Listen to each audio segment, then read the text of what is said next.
Vamos lá, pessoal! Hoje a gente vai corrigir a segunda parte da prova de 2013 do Colégio Militar do Rio de Janeiro, tá?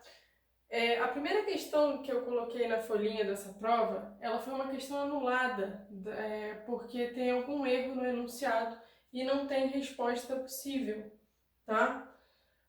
Então a gente vai pular número 1 e vai começar a resolver da questão número 2. Bom, a gente tem aí uma imagem que serve de informação para as questões 2 e 3. Então, olha só. Brasil foi o país que mais jogou e que mais venceu partidas. E aí ele coloca a relação entre jogos e vitórias do Brasil, do México, dos Estados Unidos, da Austrália e do Japão. Ok? Essa primeira parte que vai servir como informação para a questão número 2. A questão vai falar o seguinte: sobre o número de vitórias dos países das Copas das Confederações, podemos afirmar que... Questão letra A, ele vai falar que o Brasil tem um percentual de vitórias menor que 60%. Ele vai sempre falar sobre o percentual de vitórias e percentual de derrotas ou empates. Então, para a gente poder resolver essa questão, a gente tem que determinar quais são esses percentuais. Eu montei aqui uma tabela para a gente poder fazer de todos os países, tá? Percentual de vitórias, percentual de empates e derrotas. Como é que a gente vai determinar esse percentual? Né? Olhando para o gráfico, o que ele vai dizer? Que o total de jogos que o Brasil teve foram 28 e que desses 28 ele venceu 18 jogos.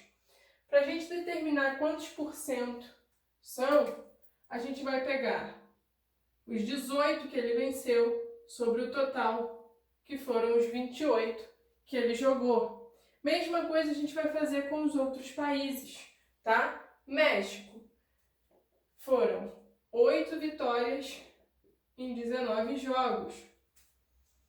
Estados Unidos, 6 vitórias em 15 jogos.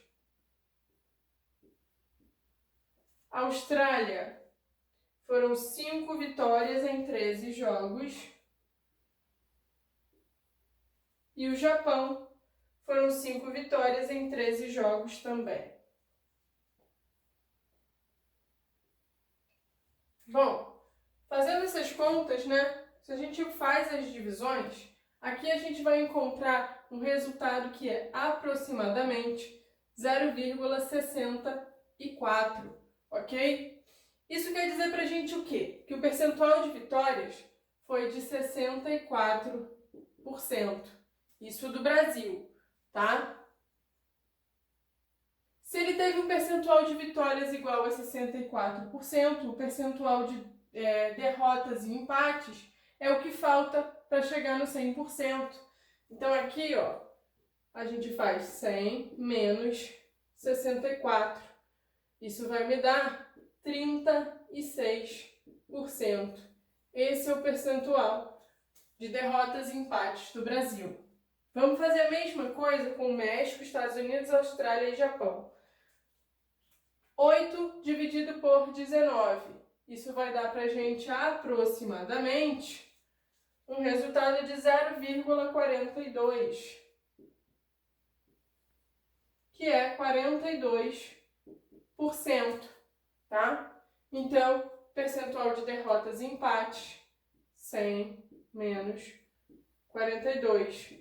Isso dá 58%. Que é 42. Estados Unidos, 6 dividido por 15 vai dar exatamente 0,4, ou seja, 40%. Então, o percentual de derrotas aqui em empate, 100 menos 40, 60%. Austrália, vai dar um resultado aproximado de 0,38. 38%. Isso aqui, ó, 100 menos 38. Vai dar 62%. é a mesma coisa do Japão, ok? Então aqui novamente, aproximadamente 0,38, 38%, e aqui ó, 100 menos 38, 62%. Bom, já temos todos os percentuais dos países. Vamos ver o que dizem as informações, né? Letra A vai falar o quê? O Brasil tem um percentual de vitórias menor que 60%. O percentual de vitórias do Brasil é 64%, é maior do que 60%, não menor. Então a letra A está errada. Letra B. O México, os Estados Unidos da América, a Austrália e o Japão têm um percentual de vitórias inferiores a 40%. México, Estados Unidos e Austrália. Os percentuais do México e dos Estados Unidos são superiores a 40%. Então, a letra B está errada. Letra C. O Brasil tem um percentual de derrotas igual a 35%. O percentual de derrotas do Brasil é 36%. Então, a letra C também está errada. Na letra D. Nenhum dos países tem percentual de derrotas superior a 65%. Realmente, ninguém aqui vai ter mais de 65% de derrota. Então, a resposta dessa questão é a letra D, ok? Questão número 3. No gráfico raio-x dos gols, podemos afirmar que... Pessoal, o que vai dizer o gráfico raio-x dos gols? Que foram 108 partidas e 312 gols, tá? Média de partidas, ele vai dar aí a cada ano qual foi a média de gols por partida. O que quer dizer isso? Quantos gols em média cada partida teve. E o outro gráfico, gols por edição, ou seja, quantos gols no total de jogos de cada edição. O que vai dizer, né? O que vão dizer as opções na questão 3? Letra A. Em 1992 ocorreram mais de 4 jogos. Então, olha só. Olhando os nossos gráficos, né? 1992. A média de gols foi de 4,5. E o total de gols por edição foi, em 92, de 18 gols por edição. Ele fala que foram mais de 4 jogos. Como é que a gente vai determinar o total de jogos, pessoal? Em 1992. O total de jogos vai ser o quê? A quantidade de gols que a gente teve em toda a competição no ano de 1992, dividido pela média de gols por partida. Essa divisão vai dar o total de jogos para a gente. Então, voltando às informações, foram 18 gols no total, numa média de 4,5, ok? Gols por partida. Quanto é que vai dar isso, né? 18 dividido por 4,5. Vai dar 4. Então, exatamente 4 jogos. Só que a letra A fala pra gente o quê? Que foram mais de 4 jogos. Só que não foram mais, foram exatamente 4. Então a letra A está errada. Letra B. Em 2005 ocorreram exatamente 16 jogos. Vamos lá, informações do ano de 2005. Então, em 2005. Quantos gols tiveram no total? Em 2005 foram 56 gols. E eu vou dividir pela média de gols. Então, média de gols de 2005 foram de 3,5. 3,5. 56 dividido por 3,5. Tenho que igualar as casas, então aqui eu completo com 0 e tiro a vírgula. 56 uma vez, o 35. Vai sobrar 1 e aqui 2. Baixo 0. 210. Vai ser 6 vezes o 35, ok? Vai dar o próprio 210. E a conta termina. Então, aqui, ó, igual a 16. E reparem, é exatamente o que a opção vai falar. Que em 2005 ocorreram exatamente 16 jogos. Então, aqui, ó, tá correto. O gabarito é a letra B.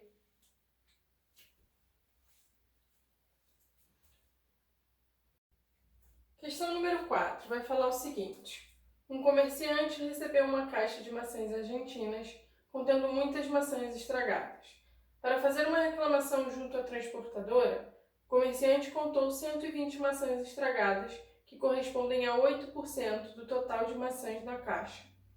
Se cada maçã custa para o comerciante R$ 12 e a transportadora disse que não é responsável pelas maçãs estragadas, por quanto o comerciante deve vender as maçãs que não estão estragadas para ter um lucro de, no mínimo, 100% do dinheiro gasto com a caixa de maçãs?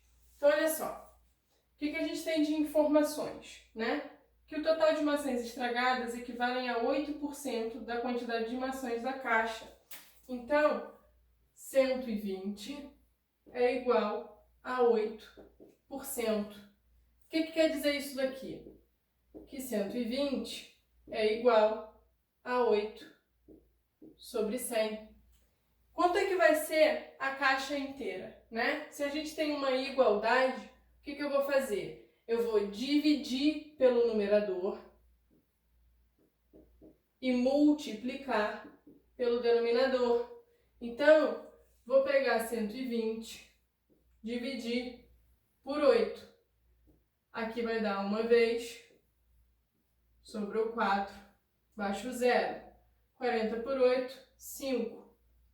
Vai sobrar nada.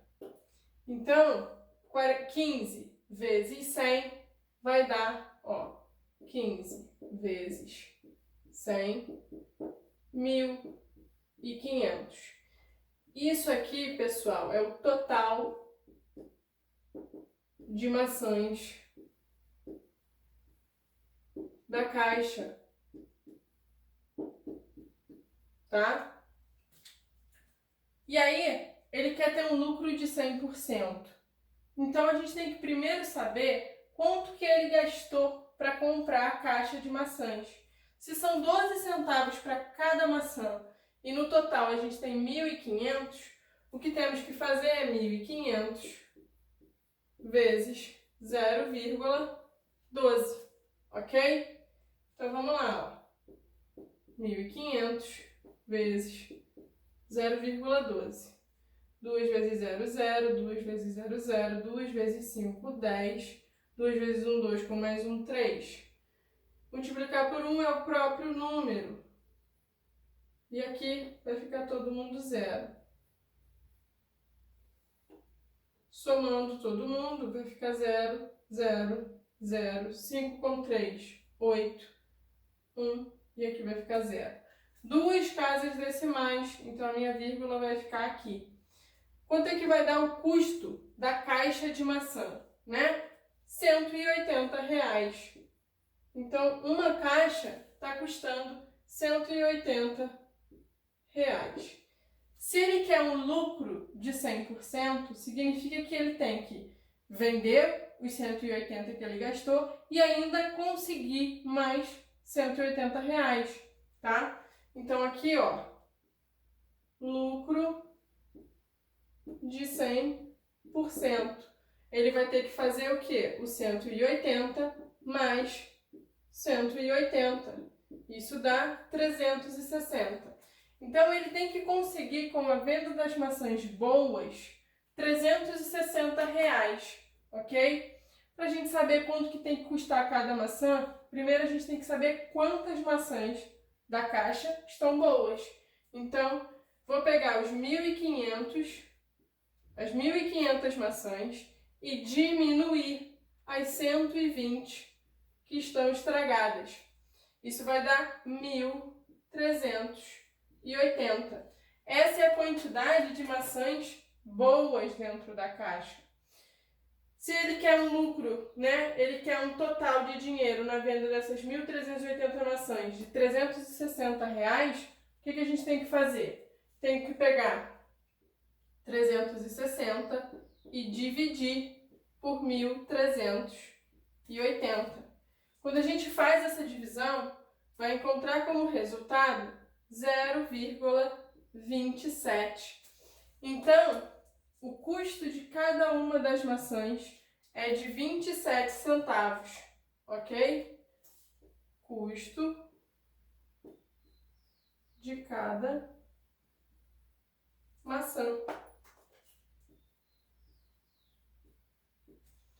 Qual é a opção que vai falar 27 centavos? Ó, o comerciante tem que vender cada maçã por 27 centavos no mínimo. É a letra E.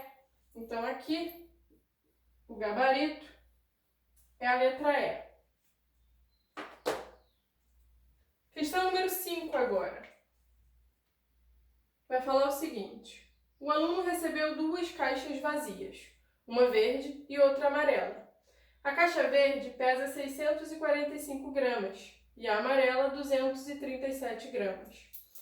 Ele tem 1 litro de água destilada e decide dividir a água entre as caixas, de modo que as caixas com a água fiquem com o mesmo peso. Sabendo que 1 litro de água destilada pesa 1 kg, a quantidade de água colocada pelo aluno na caixa verde e na caixa amarela foi, respectivamente. Então, olha só, temos aqui o peso de cada uma das caixas e ele quer dividir 1.000 quilos entre elas, tá? 1.000 quilos não, desculpa, 1.000 quilogramas, 1 quilograma, tá? 1 quilograma. Se aqui a gente tem o peso das caixas em gramas, pessoal, a gente tem que transformar quilograma para grama. 1 quilograma são 1.000 gramas, ok? Então eu quero dividir 1.000 gramas entre as duas caixas, de modo que elas fiquem com o mesmo peso, tá? Vamos lá! Para a gente saber, a primeira coisa que a gente vai fazer é ver qual é a diferença de peso entre as caixas. Vou pegar 645 e diminuir 237.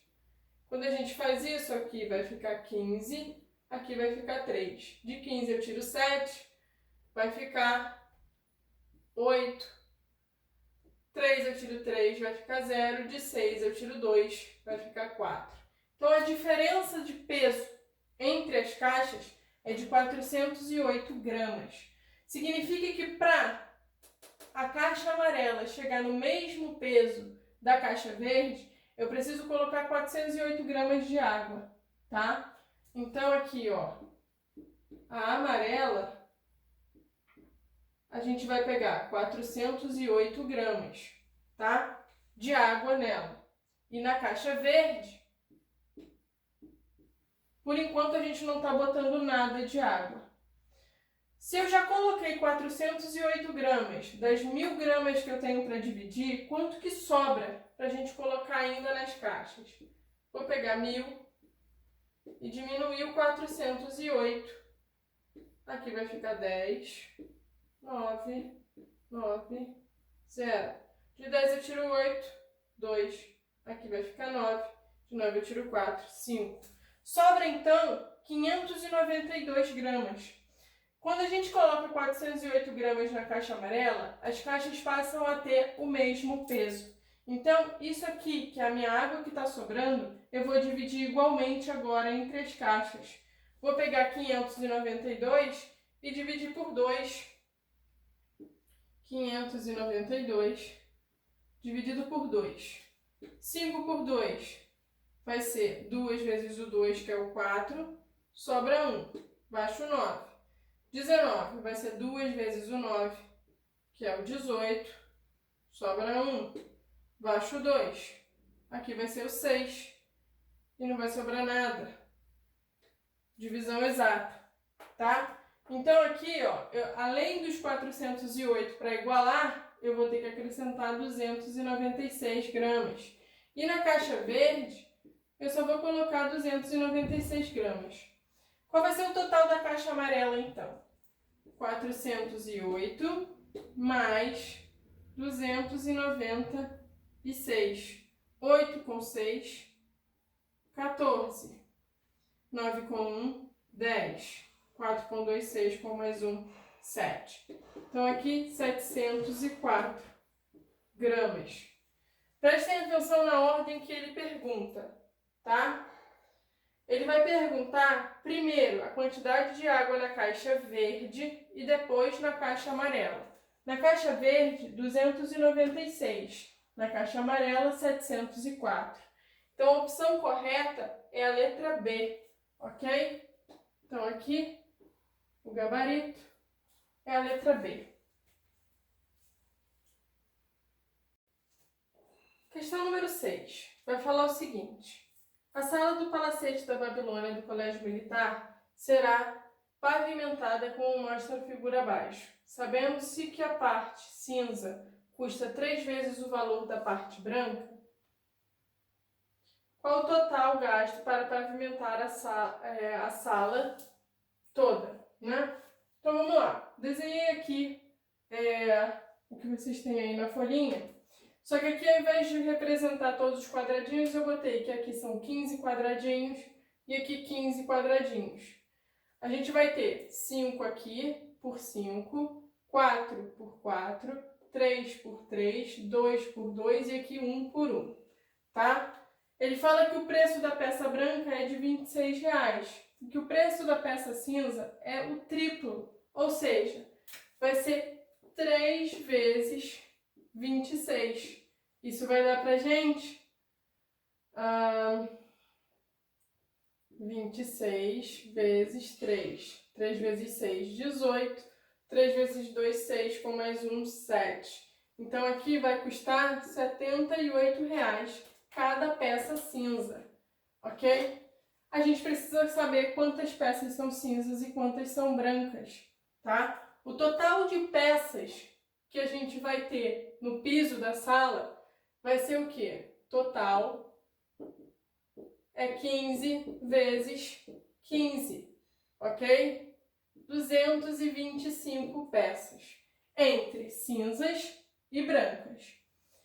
Vamos determinar quais são as quantidades de peças cinzas, tá? A gente tem aqui, ó, quadrados. Então, para a gente saber quantas peças tem em cada um dos quadrados, é só multiplicar a medida do lado deles. Nesse quadrado vai ser 5 por 5, então, ó, 5 vezes 5, 25 peças. Nesse outro, 4 vezes 4, 16 peças. 3 vezes 3, 9 peças. 2 vezes 2, 4 peças. E aqui, 1 vezes 1 é 1, uma peça. Então, o total de peças escuras vai ser a soma, tá? 5 mais 6, 11, com mais 9, 20, com mais 4, 24 e 1, 25. Então, aqui 5, sobe 2. 2 mais 2, 4, com mais 1, 5. Então, 55 peças escuras. Para a gente saber o total de peças brancas, é só eu pegar o meu total e diminuir as peças escuras. Então, eu vou pegar 225 e diminuir 55. Isso vai dar 0. Aqui vai ficar 12. Eu tiro 5, vai ficar 7. E aqui 1. 170 peças claras, tá? Brancas. 170 peças brancas. Bom, para a gente saber o custo total, eu vou ter que fazer 55 vezes 78 e vou ter que fazer 170 vezes 26, ok? Para a gente saber quanto custa cada uma das peças. 55 vezes 78, 4.290. 170 vezes 26, 4.420. 4.420. Então, o total vai ser a soma, tá? Ó, total é igual a 4.290 mais 4.420. Fazendo essa soma, a gente encontra que o custo é de 8.710. A opção que vai falar 8.710 para a gente vai ser a letra A. Então, aqui, o gabarito é a letra A. Próxima questão, número 7. Observe as figuras abaixo. O processo de construção está descrito abaixo. A figura 1 é um triângulo equilátero, isso é, tem todos os lados iguais, medindo 9 centímetros. A figura 2 é obtida da figura 1, dividindo seu lado em 3 partes iguais e retirando a parte do meio, e no seu lugar colocando 2 partes iguais à retirada, como mostra a figura. E a figura 3 é obtida fazendo na figura 2 a mesma transformação feita na figura 1. Então, olha só, ele vai pedir para a gente o comprimento do contorno da figura 3, tá? O desenho não está dos melhores, mas vai dar para a gente poder ver. Aqui, cada lado mede 9 centímetros, ok? Vou apagar aqui figura 1 e botar 9 centímetros. Todos os lados são iguais, tá? O triângulo é equilátero. O que acontece aqui na figura 2? Estou pegando o meu lado que tem 9 centímetros e estou dividindo por 3. Então, eu estou fazendo 9 dividido por 3. Isso dá 3, resto 0. Então, significa que cada lado aqui passa a medir 3 centímetros, ok? Ó, todos os lados vão ser iguais a 3 centímetros, tá? E para fazer a figura 3, estou pegando cada um desses ladinhos. Imaginem que aqui, ó, a gente tem o triângulo equilátero e eu estou fazendo esse mesmo procedimento. Então, se o lado do meu triângulo aqui mede 3, eu vou dividir ele por 3. Então, cada ladinho, né? Ou seja, o meu ladinho aqui vai medir 1 centímetro. Estou fazendo 3 dividido por 3. Isso vai dar 1 e o resto é 0. Então, cada lado aqui vai medir 1 centímetro. E a gente vai ter todos os lados com a mesma medida. Então, a gente tem que contar o quê? Quantos lados a nossa figura tem. Ó, 1, 2, 3, 4, 5, 6, 7, 8, 9, 10, 11, 12, 13, 14, 15, 16, 17, 18, 19, 20, 21, 22, 23, 24, 25, 26, 27, 28, 29, 30. 31, 32, 33, 34, 35, 36, 37, 38, 39, 40, 41, 42, 43, 44, 45, 46, 47, 48.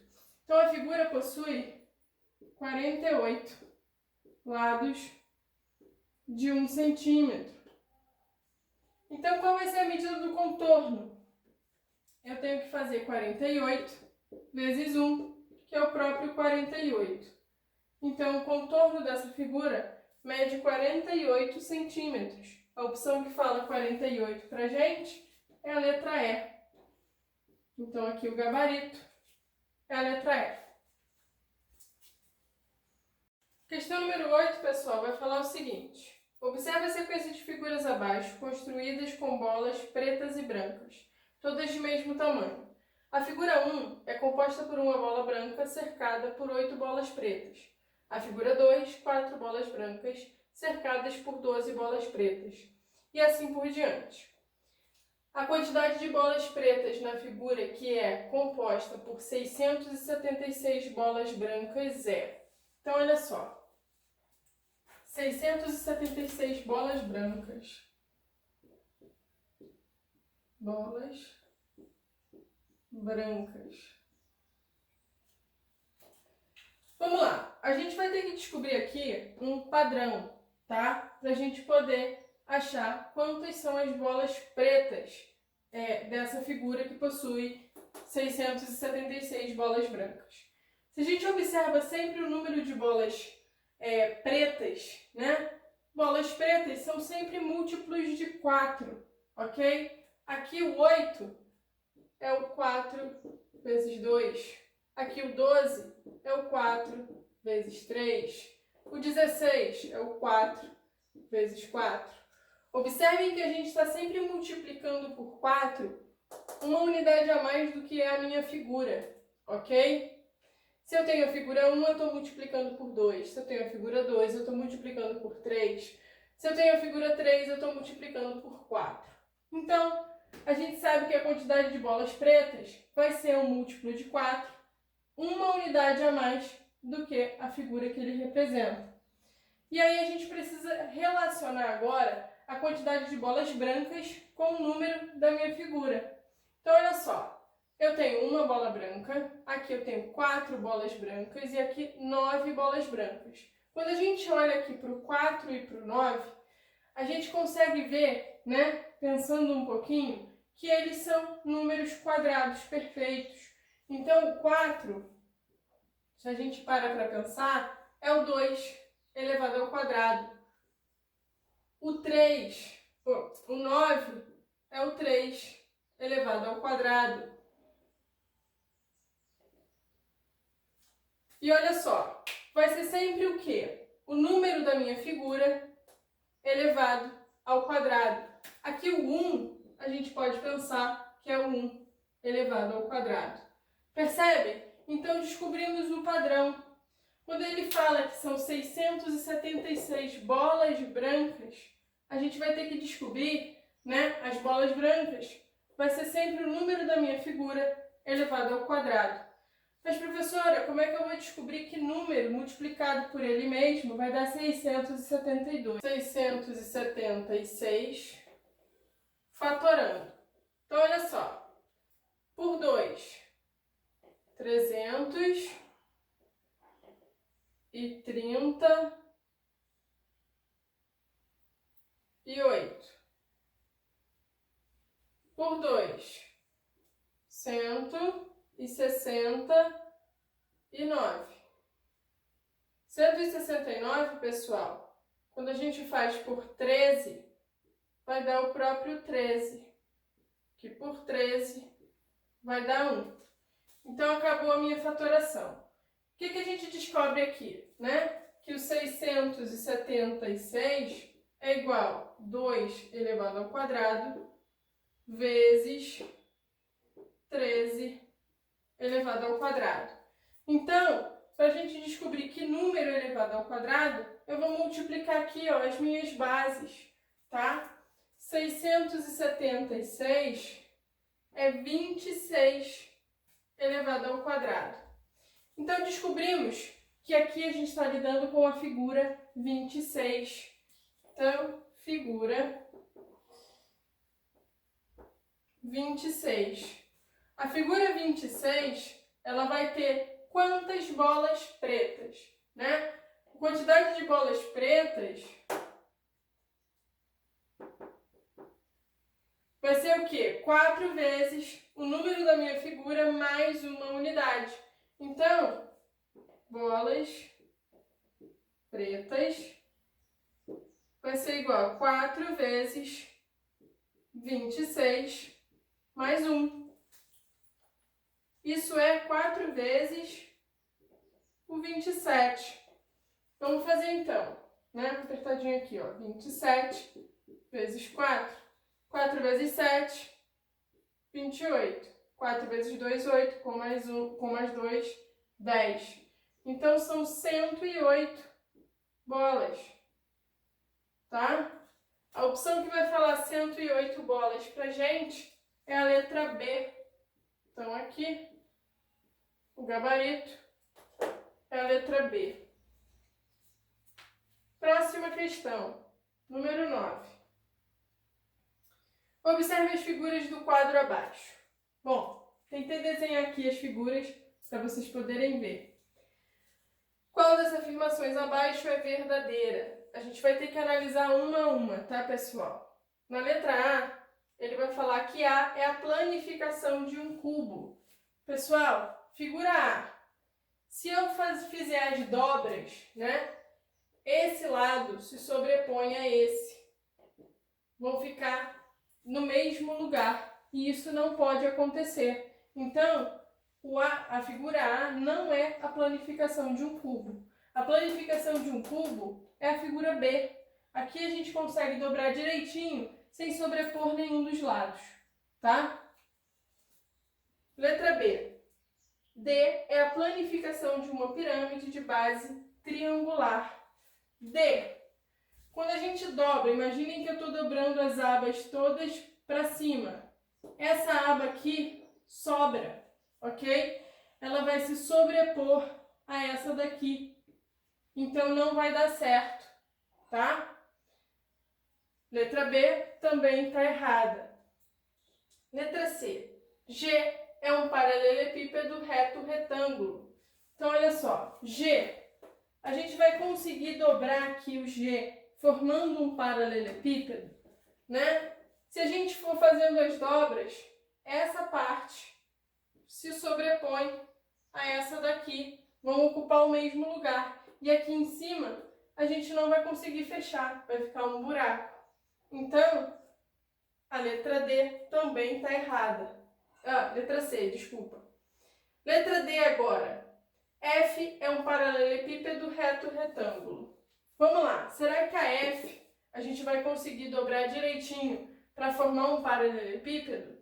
Imaginem que a gente dobrou, né? Essa parte vai completar aqui, vai fechar com essa.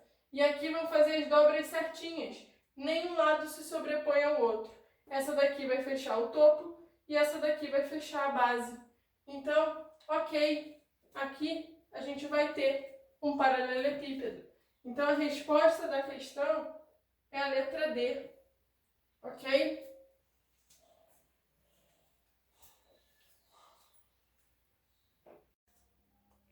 Vamos lá. Última questão da nossa folha, questão número 10, vai falar o seguinte. Jassanã vai às compras e visita 4 lojas, munida de um saco de dinheiro.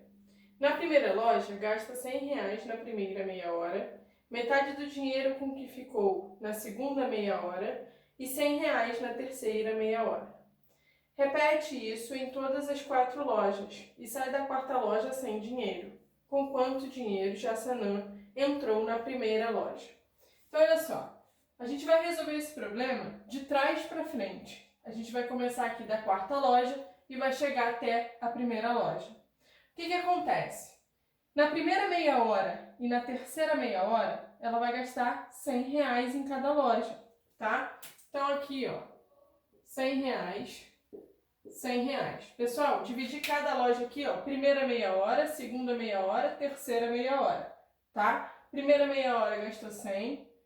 Na segunda meia hora vai gastar metade do que ela tinha. E na terceira meia hora vai gastar R$100 também. Então isso se repete nas 3 lojas. Nas 4, desculpa. Na primeira e na terceira meia hora, ela vai gastar R$100. A gente tem que descobrir aqui quanto que ela vai gastar na segunda meia hora. Então vamos lá. Se ela sai da quarta loja sem nenhum dinheiro, gasta tudo que ela tinha, significa que quando ela estiver aqui na segunda meia hora, ela vai ter o quê? 200 não. Ela vai ter gasto R$100. Por quê? Isso aqui foi o que ela gastou na segunda meia hora. Metade do que ela tinha. Por quê? A outra metade tem que ser R$100 e ela não tem que sair com dinheiro nenhum. Então, quando ela chega aqui na segunda meia hora, ela tem R$200. Gasta metade, que é 100, e a outra metade ela vai gastar na terceira meia hora e acaba o dinheiro. Por isso aqui, ó, R$100. Mesma quantidade que ela tinha na terceira meia hora, tá? Então, olha só, quando ela sai da terceira loja, ela vai ter quanto de dinheiro para gastar na quarta loja? Vai ter aqui, ó, R$300, tá? R$300 foi o que ela gastou na quarta loja, é o que ela saiu da terceira. Como a gente vai descobrir quanto ela gastou aqui na segunda meia hora da terceira loja? Da mesma maneira que a gente fez da quarta loja. Ela tinha 300. Retrocedendo, quando antes dela gastar esses R$100 na terceira meia hora, ela tinha o quê? R$400. Isso é a metade do que ela gastou. Por quê? Uma metade ela gasta aqui na segunda meia hora e a outra metade é o que sobra, os mesmos R$400. Desses 400 que sobra, ela gastou 100 e aí levou 300 para a quarta loja, tá? Então vai ser sempre esse processo que vai acontecer. Aqui ela vai ter gasto quantos reais? 100 com 400, 500, com mais 100, 600. Estou aqui na terceira loja um total de R$600. Mas quantos reais ela tinha para segunda loja? Ela saiu da segunda loja. Ela saiu com 600 mais os 300 da quarta loja. Então aqui vai ser o quê? Né? O que ela vai ter de dinheiro quando sai da segunda loja é R$900. Desses 900 ela gastou, quer dizer, desses 900 não, desculpa. Retrocedendo, né? Voltando, fazendo o caminho inverso. Ela gastou R$100 na terceira meia hora. Então, o que ela tinha antes, né? 900 mais 100, que é 1.000. Isso representa a metade que ela gastou na segunda meia hora, na segunda loja. Então, qual vai ser o total que ela gastou na segunda loja? 100 com 1.000, 1.100, com mais 1.000, 1.200. Só que olha só, 1.200 foi na segunda loja. Deixa eu botar igual a todos os outros. 1.200.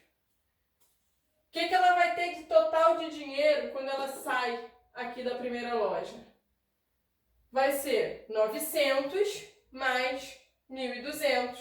Isso vai dar o quê? R$2.100.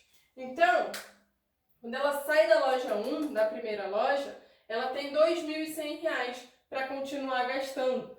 Quanto que ela vai ter aqui na segunda meia hora? 2.100 mais os 100 que ela gastou na terceira meia hora.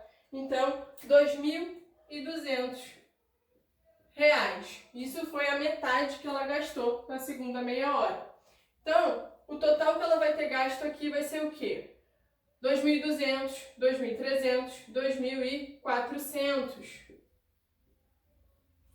Quanto que ela vai ter de dinheiro quando entrou aqui na primeira loja? 2.400 mais R$2.100.